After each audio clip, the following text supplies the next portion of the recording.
uğruna verdin canını can şehidim. Vətənin uğruna verdin canını can şehidim.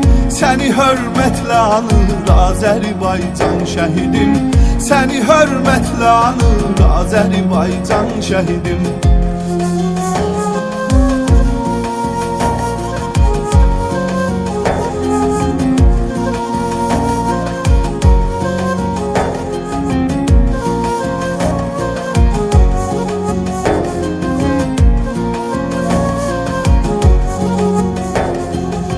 Sən dedin bəsdi silinsin daha işğal ləkəsi. Qoymaram sağ mənə düşmən kəsilən bircə kəsi.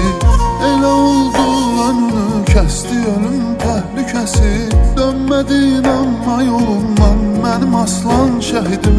Dönmədin amma yolundan